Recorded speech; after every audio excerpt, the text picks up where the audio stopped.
Mr. Speaker, I yield myself as much time as I may consume. The gentlewoman is recognized. Thank you, Mr. Speaker. As the chairman of the Committee on Homeland Security's Subcommittee on Emergency Preparedness, Response, and Communications, I rise today in support of H.R. 2200, the CBRN Intelligence and Information Sharing Act of 2015. We know that terrorists have long strived to employ chemical, biological, radiological, and nuclear or CBRN materials in their attacks. ISIS and other terror organizations have attempted to use chemical weapons, and experts suggest that terrorist interest in utilizing chemical agents has increased. In fact, reports indicate that ISIS may be currently using chemical weapons in Syria and Iraq. Since the procedures and equipment required to develop biological weapons are the same as those used for legitimate research purposes and are readily available, it is imperative that intelligence information related to biothreats is appropriately analyzed and shared with those who would be on the front lines of response in the event of a biological attack. Furthermore, events such as the Boston Marathon bombing in 2013 illustrated the need for better information sharing between federal and local officials. H.R. 2200 will enhance intelligence analysis and information sharing to fill this need, and will work to ensure that state and local officials get the actionable intelligence information necessary to stop or mitigate a CBRN attack.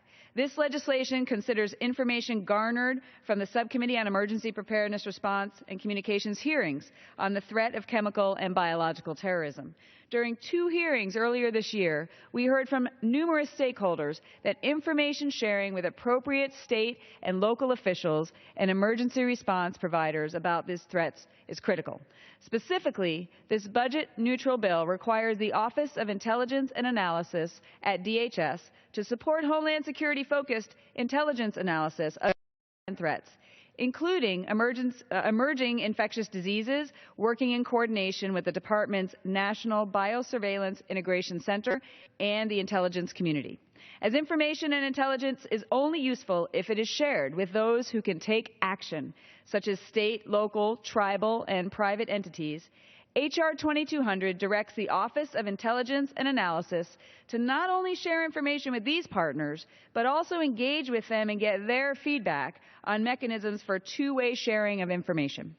Finally, H.R. 2200 directs the Secretary of DHS to report annually for 5 years on the Department's intelligence and information sharing activities to counter the threat from weapons of mass destruction, and DHS's activities in accordance with relevant intelligence strategies.